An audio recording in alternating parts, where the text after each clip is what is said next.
그러면 네, 발표를 시작하겠습니다. 안녕하세요. 저는 이유재고요. 저는 건축사회환경공학부를 2016년에 졸업하고 현재는 아마존에 근무하고 있고요. 지금 샌프란시스코 지역에 있고, 네, 아마존은 뭐 소프트웨어 엔지니어는 사실 아니고 어플라이드 사이언티스트라는 직책으로 있는데, 나중에 뭐가 다른지 좀 설명을 더 해드리고, 저는 이제 전에 발표자분들이 되게 유학생활 관련해서 잘 이야기를 해주시고 되게 디테일하게 이야기를 해주셨는데, 그런 부분에 거의 다 동의를 하고, 이제 저는 제 발표에서는 제가 어떡하다 이런 결정을 내렸고, 사실 제가 하는 분야가 이제 지금 건사한이랑 많이 다른데 어쩌다가 이런 분야까지 오게 됐나, 그런 제가 이런 결정을 어떻게 했고 어쩌다가 지금 아마존 뮤직이라는 곳에서 뮤직 인더스트리에서 일을 하고 있나 제가 설명을 드리겠습니다. 네.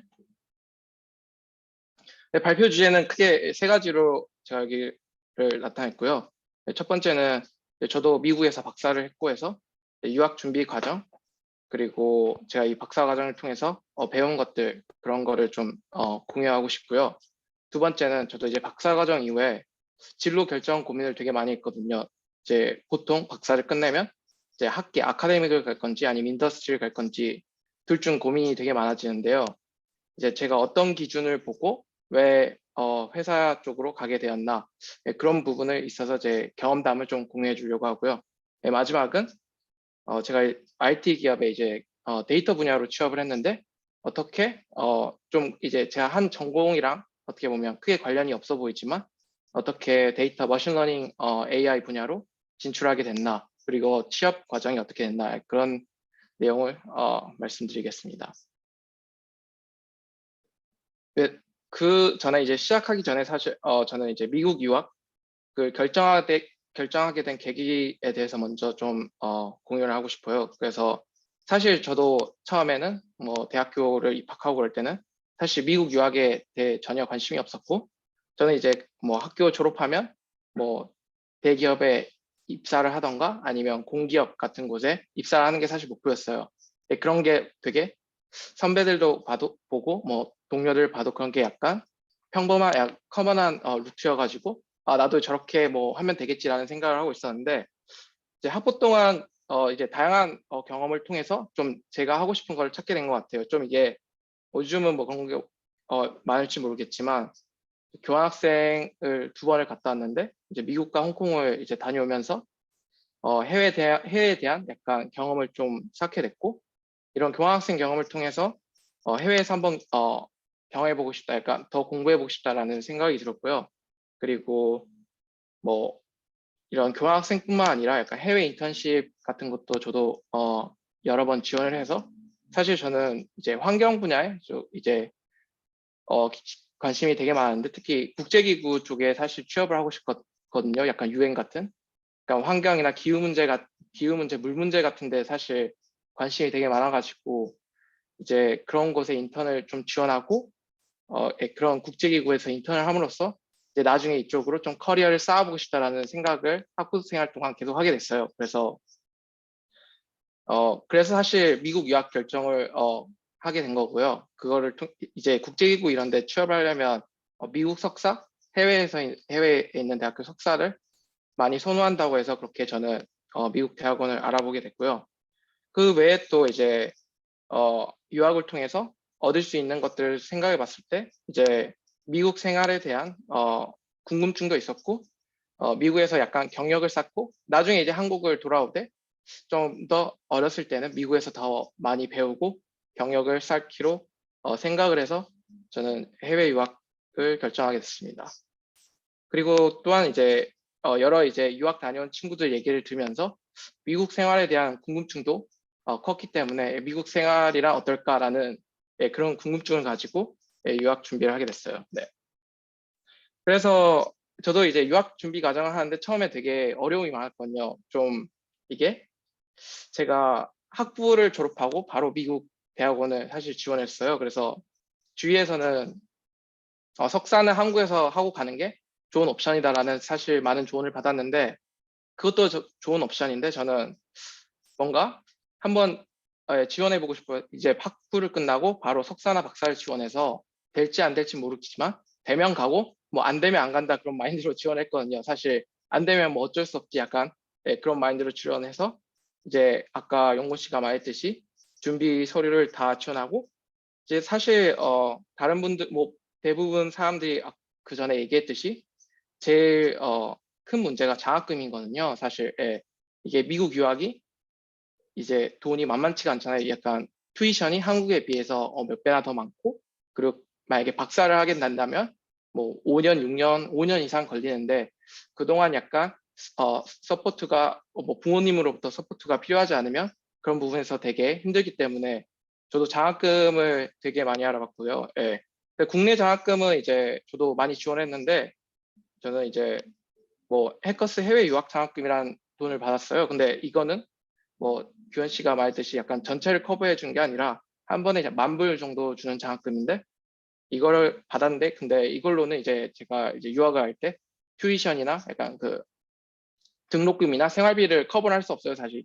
뭐 한 학기 등록금이 거의 뭐 3, 4만 불이 넘어가는데 이제 이거 10,000불 주는 걸로는 거의 약간 생활비 정도만 나오는.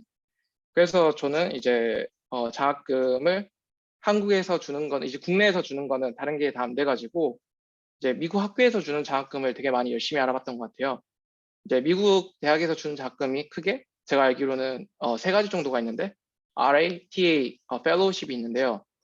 그러니까 리서치 어시스턴십은 그냥 뭐 대학원 이제 연구생인데 프로젝트를 진행하면서 이제 교수님한테 월급과 뭐 튜이션과 보험이 커버되는 거고요. 티칭 어시스턴십은 이제 교수님과 프로젝트는 진행하지 않지만 학교 TA를 통해서 학과로부터 이제 돈을 받는 장학금이고요. 펠로우십 같은 경우는 뭐 그냥 좀 우수한 학생들 몇 명 뽑아가지고 뭐 프로젝트도 안 하고 티칭도 안 해도 되는 그런 스콜러십이에요. 그래서 저는 이 중에서 운 좋게도 이제 퍼듀 대학교를 지원했는데 퍼듀 대학교에 전에 지도 교수님께서 RA를 준다고 하셔가지고 흔쾌히 너무 고맙게도 수락을 하러 갔는데 사실 저는 처음에 박사를 한 생각이 없었거든요. 그러면 처음에 석사만 하고 사실 취업하는 게 목표였어요. 근데 교수님께서 박사를 해야 장학금을 준다고 하시는 거예요. 그래서 뭐 처음에는 뭐 알겠다 그러면 왜 교수님 입장에서도 이제 학생을 이제 튜이션을 이제 주고 키우는 입장에서 석사를 2년만 하고 떠나는 학생들한테는 스콜라십을 그런 이런 리서치 어시스턴십을 잘 안 주는 것 같아요. 뭐 주는 경우도 가끔 있는데 2년짜리 프로젝트를 하는 경우면 석사들한테도 그런 장학금 기회를 RA나 TA 같은 걸 주긴 하는데 약간 박사생 같은 경우를 훨씬 더 선호하고 교수님 입장에서도 약간 한 명이라도 학생을 더 배출하는 게 교수님 커리어상으로도 좋기 때문에 박사를 할 학생 위주로 이 장학금을 주는 것 같다는 게 제 개인적인 생각이고요. 그래서 저는 뭐 장학금이 제가 유학을 준비할 때 제일 큰 요소였기 때문에 교수님한테 박사 무조건 하겠다 그렇게 메일을 보내고 이제 퍼듀 대학교라는 데서 이제 대학원 생활을 시작했습니다. 그리고 뭐 퍼듀 대학교 뭐 잘 아시는지 모르겠지만 이제 인디애나에 있는 학교고요. 이제 미드웨스트 쪽에 있는데 시카고에서 한 2시간 정도 에 떨어져 있는 데고요. 저는 여기서 좀 특이한 연구실이었는데 한국과 다르게 한국은 뭐 건사원 하면 건사원 교수님들만 다 있잖아요. 미국은 뭐 환경공학 하면 기계공학과 50%, 환경공학과 50%, 약간 교수님의 약간 조인트로 그렇게 된 경우가 더 많더라고요. 저희 지도교원 교수님은 원래 기계공학과 지도 교수님이었는데 환경공학과 디파트먼트 헤드가 되면서 약간 반반 조금 있으신 그런 분이었어요. 그래서 이런 제 연구실 LSM이라고 하는데 Laboratory for Sustainable Manufacturing 이 연구실에 들어가게 됐고 사실 제가 학부 때 배웠던 것과 대학원 때 했던 연구 분야는 되게 많이 달랐어요. 이제 저는 환경 분야를 좀 하고 싶었는데 저 약간 매뉴팩처링, 약간 미드웨스트 쪽이 제조 쪽으로 좀 유명한 그런 산업이 있거든요. 그래서 제조 쪽으로 많이 연구도 진행하고 그래서 그래서 뭐 교수님이 사실 처음에는 시키는 대로 했어요. 저는 사실 한국에서 석사를 안 했기 때문에 그렇게 큰 선호도가 없었어요. 사실 다른 학생들에 비해서 동료들을 보면 왠지 모르겠는데 석사를 하고 온 친구들은 뭔가 석사 때 연구를 해온 게 있기 때문에 뭔가 분야를 좀 바꾸는데 좀 더 힘들어 보였는데 저는 그냥 뭐 배운 게 없다 보니까 학부 끝나고 바로 와서 그냥 교수님이 시키는 거 그냥 아무거나 했거든요. 그래서 교수님이 뭐 그런 부분도 약간 좋게 봐줘서 계속 이제 스콜러십을 주면서 5년 동안 저는 이제 리서치 어시스턴트를 받았는데 그 기간 동안도 뭐 당연히 어려움이 있었지만 연구 분야가 계속 바뀌면서 근데 그런 새로운 것에 약간 그건 저도 성장을 한 것 같은 게 새로운 경험에 대한 좀 두려움이 없어진 것 같아요. 약간 기존에 해왔던 것들이 좀 저는 익숙하고 하기 좀 싫을 수도 그것만 그 기존에 해왔던 부분만 하고 싶을 수도 있는데 저 같은 경우는 이제 박사 경험을 통해서 이제 여러 분야를 계속 중간에 연구 주제도 바꾸고 그러다 보니까 이제 새로운 분야에 대한 좀 그런 두려움이 없어져서 여러 분야에 지원해 봤던 것 같아요. 지도 교수님과의 성향도 되게 중요한데 저는 이제 대학원 생활을 그전에 안 해봤어서 사실 이런 부분을 아예 잘 몰랐거든요. 약간 그 선배들한테 조언을 좀 구하긴 했었지만 이게 뭐 정확히 다 제가 겪어보지 않는 이상 어떻게 미국 대학원 생활이 진행되고 교수님마다 성향이 다르잖아요. 크게 미국 지도 교수님은 제가 이제 제 기준으로 판단을 한다면 두 부분이 약간 두 종류 타입이 있었는데 이제 조교수인 분이 있고 이제 풀 프로페서가 있는데 이제 조교수인 교수님들은 되게 연구를 활발히 하시고 이제 막 교수가 되셔서 이제 테뉴어를 받기 위해서 학생들이랑 연구를 되게 열심히 해요. 약간 학생들 좀 마이크로 매니징도 하고 논문을 약간 뽑아내기 위해서 학생들을 좀 열심히 같이 논문 작업을 하고 심지어 이제 학생들이 논문 쓰는 것도 많이 도와주는 것 같더라고요. 장점은 논문을 잘 쓸 수 있고 어드바이징을 잘 받을 수 있지만 단점은 뭐 교수님께서 푸시를 많이 한다 그런 장단점이 있고요. 이제 풀 프로페서라고 하죠. 약간 저희 교수님은 약간 후자인데 풀 프로페서인데 이제 연구도 좀 많이 하시고 돈도 펀딩도 많이 나오고 학생도 많은 케이스였어요. 그래서 저희 연구실도 학생이 되게 많은 연구실이었는데 교수님이 이제 리서치를 개개인을 어드바이징 해주는 것보다는 교수님이 그냥 돈을 많이 따오면 이제 너네들 알아서 해라 약간 그런 느낌의 연구실이었거든요. 그러니까 어느 정도의 어드바이징을 하지만 사실 지도 교수님이 워낙 학부장이고 바쁘고 여러 약간 행사를 참여를 많이 해주셔서 지도 교수님 얼굴 보기가 좀 힘들었어요 사실. 그래서 이제 장점은 돈에 대신 돈을 되게 펀딩을 잘 따오기 때문에 스콜러십 이제 생활 돈에 대해서 걱정을 안 해도 되긴 하는데 이제 단점은 이제 어드바이징을 잘 받지 못한다 약간 그런 단점이 있었는데 그런 건 혹시 뭐 자기가 혼자 놔두면 나 혼자 잘할 수 있다 그러면 이제 후자가 좋고 근데 좀 교수님이 푸시를 하더라도 나는 어드바이징을 받는 게 더 좋다 하면 전자가 좋고요. 둘 다 이제 당연히 어드바이징도 잘해주고 뭐 스콜러십도 약간 꾸준히 5년 동안 주는 교수가 제일 좋긴 한데 그런 교수님은 약간 뭐 찾으면 되게 좋은데 찾기는 좀 힘들더라고요 보니까 그런 교수님이 있긴 한데 약간 극소수였던 것 같아요. 그래서 이제 그런 거를 볼 때 이제 대학원을 지원할 때 교수님의 이제 타이틀을 본 다음에 자기 성향과 맞춰서 찾으면 되게 좋을 것 같아요.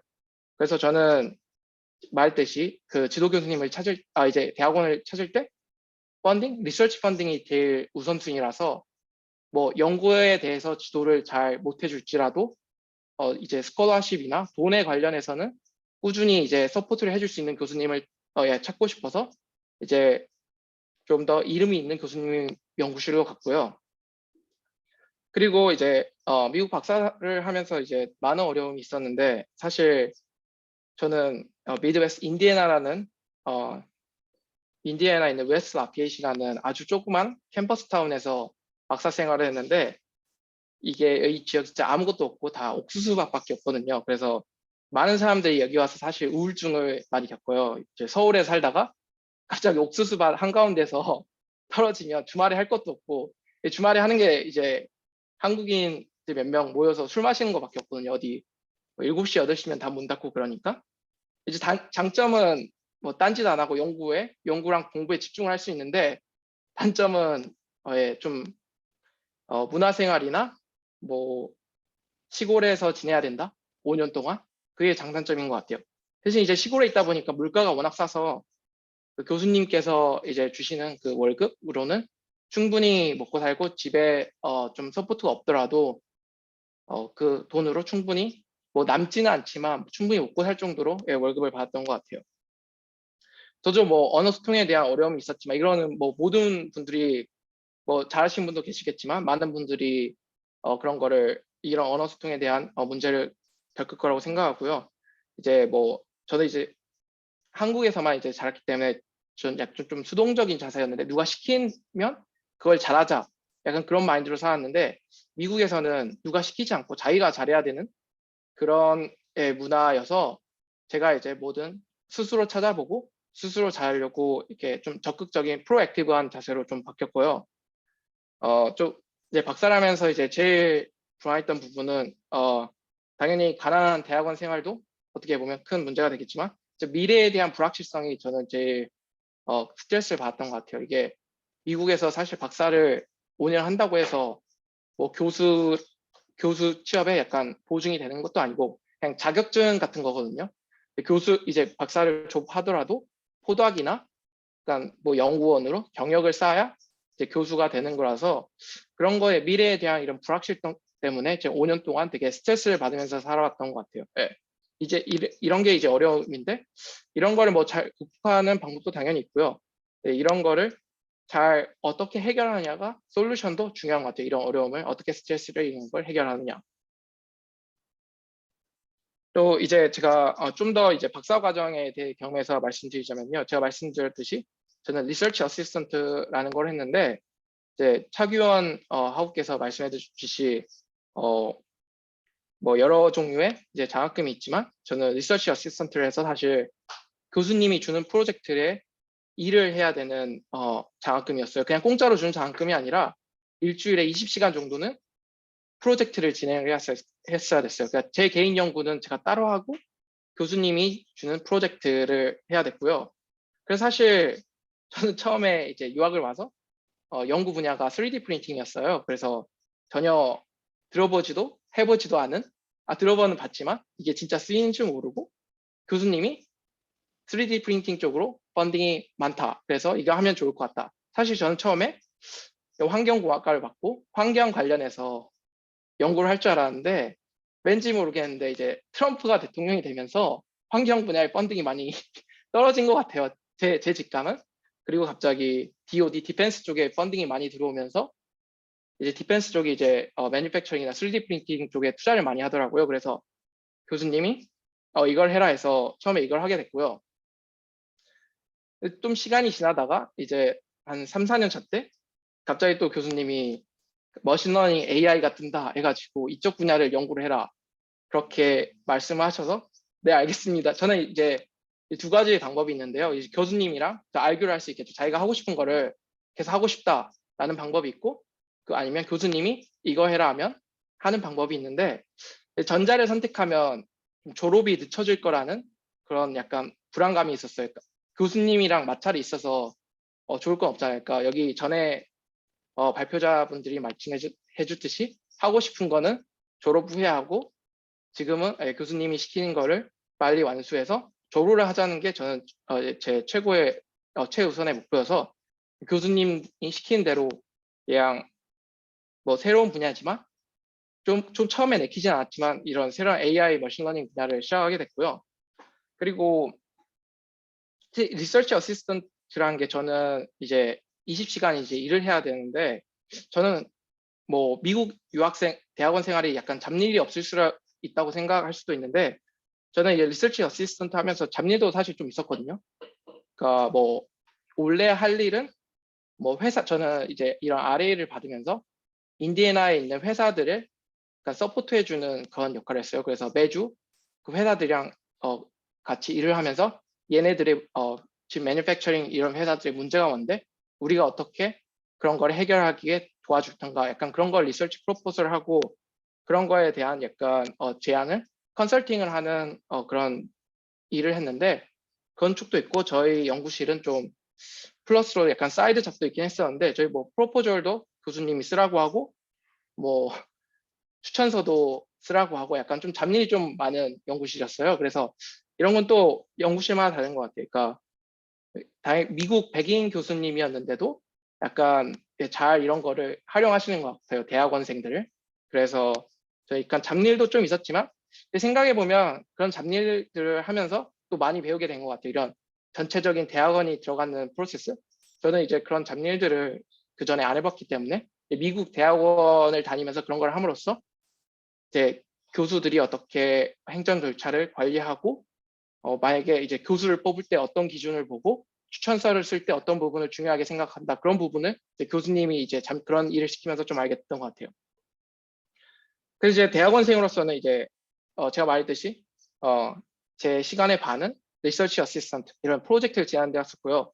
나머지는 이제 저도 졸업을 해야 되기 때문에 논문이나 학회 참석 위주로 시간을 썼어요. 이제 연구실마다 다르겠지만 저희 연구실은 그런 목표가 딱 뚜렷했어요. 졸업하기 위한 기준이 딱 뚜렷했어요. 저널 페이퍼 몇 편을 쓰면 넌 졸업할 수 있다. 약간 그런 기준이 있었거든요. 뭐 5년이 걸리든 뭐 3년이 걸리든 뭐 7년이 걸리든 졸업의 약간 그런 퀄리피케이션은 그 논문 수로 결정을 하는 연구실이었어요. 그래서 뭐 당연히 빨리 하면 이제 뭐 당연히 3, 4년 만에 할 수도 있고 좀 더 내가 원하는 분야를 깊게 파고 싶으면 뭐 7, 8년 할 수도 있고 사람마다 다른 것 같은데 저는 최대한 약간 빨리 졸업하는 게 목표였던 것 같아서 그때 당시에는 그래서 딱 미니멈 리퀘어먼트만 맞추고 졸업을 했습니다 사실. 그리고 이제 박사 과정을 하면서 이제 인턴십도 했었는데요. 운 좋게 그 아마존 웹 서비스라는 클라우드 컴퓨팅에서 아마존 아래에 있는 이제 회사인데요. 거기서 AR이라는 오거니제이션이 있는데 거기서 머신러닝 AI를 연구하는 리서치 인턴을 했고요.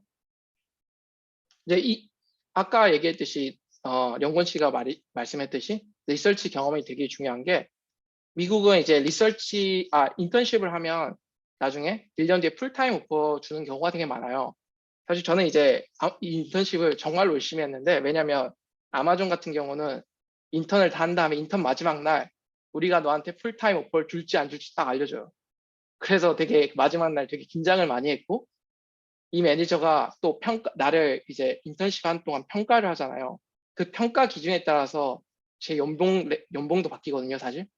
그래서 정말 그 인턴십 하는 3개월 동안 대학원 박사 생활보다 더 열심히 한 것 같고요. 왜냐하면 이제 대학원을 졸업을 하려면 사실 직업을 구해야 졸업을 할 수 있잖아요. 직업을 없이 이제 대학원을 졸업하는 경우는 많이 없어요. 왜냐하면 저희는 이제 외국인이기 때문에 비자 신분을 유지해야 되기 때문에 어디 이제 직장을 구해야 이제 졸업을 할 수 있는 상황이라서 이런 회사에서 이제 풀타임 오퍼를 받는 게 되게 중요해서 저 같은 경우는 운 좋게 아마존 웹 서비스에서 이제 인턴을 하고 마지막 날 풀타임 오퍼를 받아서 그 다음 1년 뒤에 아마존에 조인을 했거든요. 예, 그래서 그거 말씀하기 전에 이제 두 번째 주제로 넘어가서 이제 박사 과정 후 이제 진로 결정 과정에 대해서 좀 얘기 드리고 싶은데요. 어, 제가 여기 적어놓은 게 이제 두 개를 비교해봤어요. 사실 저도 이제 대학원 하면서 고민이 되게 많았거든요. 이제 학회를 가서 이제 교수로 지원할지 아니면 회사로 갈지 되게 고민을 많이 했는데 저는 여러 요소들을 생각해봤던 것 같아요. 지금 내가 연구하는 분야가 아카데믹과 더 잘 맞나 아니면 인더스트리가 잘 맞나 그거를 좀 비교를 해봤고요. 제가 이제 마지막 이제 박사 주제를 AI 머신러닝 쪽으로 잡아서 이제 논문도 많이 읽어보면 지금은 이제 AI나 머신러닝 분야는 학회보다는 회사, 이제 구글이나 페이스북, 뭐 빅테크라고 하죠. 저희 소위 그런 부분에서 논문이 더 많이 나오는 추세거든요. 학교보다. 그래서 제가 하는 이제 분야는 뭐 당연히 학교보다는 이제 학교보다는 회사 쪽이 뭔가 좀 더 기회가 많고 그런 인프라가 잘 돼 있는 것 같아서 저는 인더스트리로 설정을 했고요. 왜냐면 이제 큰 빅테크 회사에서 일하면 뭐 데이터도 많고 이제 컴퓨팅 리소스 이제 GPU 같은 게 이제 필요한데 이제 그런 거에 대한 제한은 없고 야 GPU도 워낙 많기 때문에 너희들이 연구하고 싶은 만큼 써라 약간 그렇게 좀 서포트를 해주기 때문에 연구 환경도 제가 학교에 있을 때부터는 좀 더 좋았던 것 같고요. 그리고 저도 이제 티칭에 대해서도 생각을 해봤는데 이제 교수가 되고 싶으면 이제 티칭에 대한 경험이 있어야 되는데 저 같은 경우는 이제 박사하는 동안 이제 리서치 어시스턴트만 했지 티칭 어시스턴트를 해본 적이 없어요. 그래서 이제 제가 만약에 학계를 가면 티칭에 대한 이제 시간도 투자를 해야 되는데 이쪽 부분에 대해서는 제가 자신감도 없고 많이 해보질 않아가지고 저는 인더스트리가 저 잘 맞다고 생각해서 인더스트리를 선택한 것 같습니다. 그리고 그 외에 또 본 거는 뭐 당연히 그 회사를 갔을 때 내가 얼만큼 발전할 수 있느냐, 거기 이제 매니저, 어드바이저도 중요하고 그 회사의 문화가 어떤 문화이냐 그런 것도 되게 중요하게 봤고요. 뭐 여러 이제 요건도 있지만 사실 저는 아까 말씀드렸듯이 미드웨스트에서 그 옥수수밭 한가운데 있는 도시에서 살았는데 좀 도시 생활을 사실 하고 싶어서 그런 샌프란시스코 쪽을 선택하게 됐고 그리고 그 미드웨스트 쪽이 겨울에 진짜 엄청 많이 춥거든요. 눈도 많이 오고 폭설도 많이 내리고 그러는데 제가 뭐 예전부터 캘리포니아에 한번 살아보고 싶다라는 생각을 가지고 있었기 때문에 그것도 이제 잡을 결정하는 데 있어서 중요하게 영향을 미친 것 같아요. 그거 말고도 이제 외국인이기 때문에 이제 미국 영주권을 스폰을 해줄 수 있냐 없냐 그런 것도 되게 중요한 면이고요. 왜냐하면 저희가 계속 미국에서 일을 하려면 신분 해결을 무조건 해야 되기 때문에 이런 걸 영주권을 스폰을 해줄 수 있는 회사로 가는 게 유학생이나 외국인 입장에서는 아주 중요하다고 생각합니다. 이게 이제 마지막 이제 거의 다 왔는데요. 이제 저는 취업 과정은 이제 인턴십을 통해서 했는데 박사 같은 경우는 상시 채용이고요. 이제 뭐 학부 같은 경우는 여러 명을 뽑아서 이제 팀을 배정하는데 박사회 같은 경우는 그냥 한 팀에 바로 다이렉트 어플라이해서 그 팀이 나를 하이어할지 안 할지 이렇게 정하는 프로세스고요. 뭐 아까 말했듯이 뭐 지인 추천 등을 통해서 취업을 할 수도 있고 아니면 인턴십을 통해서 할 수도 있고 아니면 학회 같은 데 만나서 그 학회에 가서 어떤 사람을 알게 돼서 친구의 친구, 지인의 지인을 통해서 지원할 수 있고 경로는 되게 다양하다고 생각해요. 제가 하는 직책은 저는 이제 Applied Scientist라는 직책인데 제가 하는 이제 뭐 한국말로 하면 뭐 연구원이라고 할 수 있는데 보통 이제 박사를 졸업하고 많이 하는 포지션이고요. 이제 박사를 졸업하고 특히 머신러닝 AI 관련된 연구를 많이 하고 그거를 비즈니스에 어떻게 어플라이를 할 것인가 그거를 주로 연구하는 포지션이고요. 그래서 여러 연구가 이제 AI 머신러닝 뭐 여러 연구가 진행되는데 저는 약간 사운드 데이터 좀 분석하는 사운드 데이터를 AI 머신러닝으로 좀 분석해서 스피치 레코그니션이나 그러니까 뭐 언어 예측 이런 AI를 써서 그런 걸 좀 연구하고 있고요. 소프트웨어 엔지니어랑 좀 헷갈릴 수 있는데 좀 소프트웨어 엔지니어랑 같이 일을 하긴 하는데 뭔가 역할이 데이터 사이언티스트와 소프트웨어 디벨롭 엔지니어 약간 사이라고 보시면 될 것 같아요. 약간 제가 이제 AI 모델을 개발하고 연구해서 만들면 그거를 프로덕셔나이즈 하는 게 약간 소프트웨어 엔지니어거든요. 그래서 저희 역할 이제 소프트웨어 엔지니어 일을 많이 하긴 하지만 저는 이제 모델링을 위주로 저는 일을 하고 소프트웨어 엔지니어는 제 모델을 그 프로덕션하는 실제 그 만약에 어떤 아마존 어플이 있다 거기에 적용시키는 그쪽을 하는 연구를 하고 있어요. 그래서 뭐 소프트웨어 엔지니어랑은 뭐 당연히 매일같이 일을 하고 있고요. 그 외에도 약간 그런 박사 지식이나 통계, 수학 지식을 이용해서 주로 머신러닝 모델 개발 그리고 머신러닝 그런 실험 같은 시뮬레이션 그런 쪽을 위주로 하고 있습니다. 그리고 아마존 저도 이제 다닌 지 한 10개월, 9개월 정도 됐는데요. 이제 작년 5월에 제가 박사를 졸업하고 이제 6월부터 일을 시작했는데 테크 기업은 한국은 제가 사실 회사를 안 다녀봐서 잘 모르겠는데 제가 아마존 회사 문화에 대해서 그냥 좀 설명하자면 아마존이 왠지 모르겠는데 제가 다른 회사는 안 다녀봐서 잘 모르겠는데 좀 특이한 문화가 있어요. 예를 들면 저희는 PPT를 사용하지 않고요. 무조건 다큐먼트로 글을 적고 그거를 통해서 디스커션을 하는 그래서 저희는 그런 좀 특이한 문화가 있고요. 항상 이제 고객 중심으로 생각하고 뭐 고객 이런 결정을 내리면 이제 고객들한테 어떤 평가가 어떤 영향을 끼칠까. 그래서 뭐 예를 들면 저는 이제 계속 재택근무만 하고 있는데 회사에서 이제 미팅을 하면 테이블에 빈 의자를 하나 갖다 놓는데요. 빈 의자는 이 빈 의자에 앉아 있는 사람은 우리의 고객이다.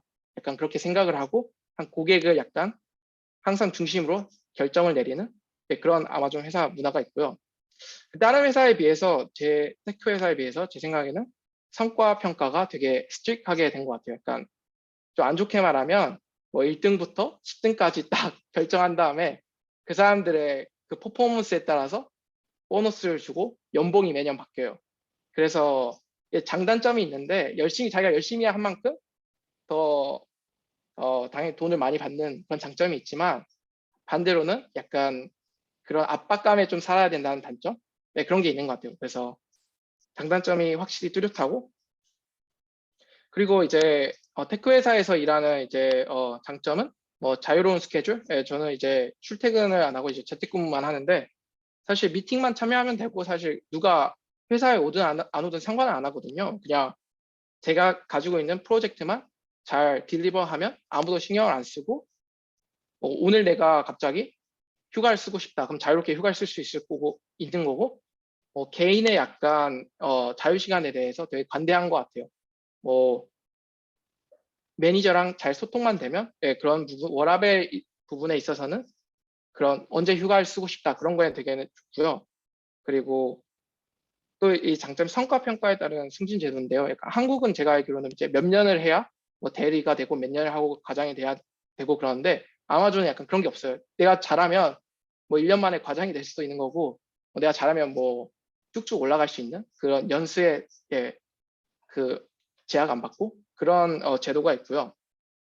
아까 당연히 김준영 하고가 그 또 지금 대학생분들이 이제 연봉에 관련해서 관심이 좀 많다고 얘기했는데 저도 이제 제가 아는 부분을 적어봤는데요.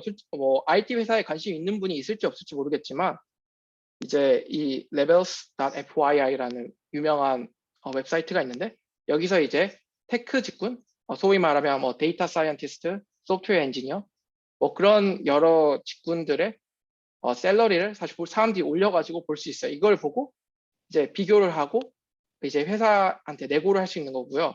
이제 한국과 다르게 한국은 뭐 연봉 테이블이 다 정해져 있는 것 같은데 미국 같은 경우는 사람마다 월급이 다 다르거든요. 심지어 뭐 내 보스가 저보다 연봉이 더 작을 수도 있어요. 내가 내고를 잘해서.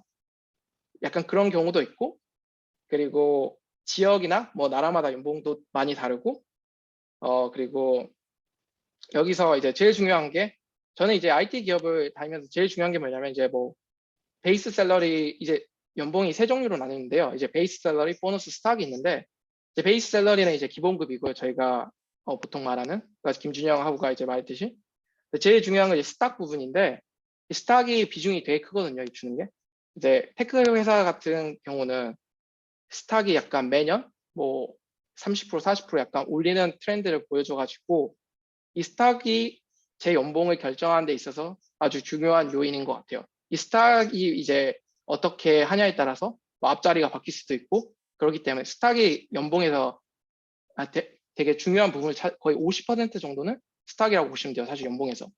그래서 스탁이 어떻게 보면 그 제일 중요한 요소이고 이제 회사를 결정할 때 있어서 이 회사의 성장 가능성을 보는 게 제일 중요하다고 생각해요.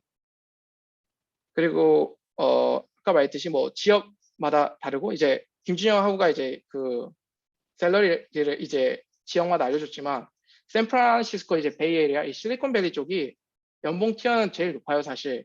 근데 반면에 물가랑 세금은 진짜 제일 높거든요. 그래서 예를 들면 원 베드룸이 이제 샌프란시스코에서 살려면 3,000불? 한국 돈으로 하면 한 320만 원, 330만 원 정도 되는 것 같은데 이 정도로 물가가 비싸고 그래서 많이 받는다고 해서 그만큼 또 많이 남는 것도 아닌 것 같아요. 그러니까 많이 받을 수도 있지만 이런 집이나 약간 픽스드 코스트, 뭐 차도 있으면 차량 보험비도 훨씬 더 비싸고 그런 부분으로 훨씬 많이 나갔기 때문에 이런 연봉을 비교하는 데 있어서 만약에 이쪽 분야에 관심이 있다면 그 물가나 세금도 고려해 보시는 게 좋은 것 같고요.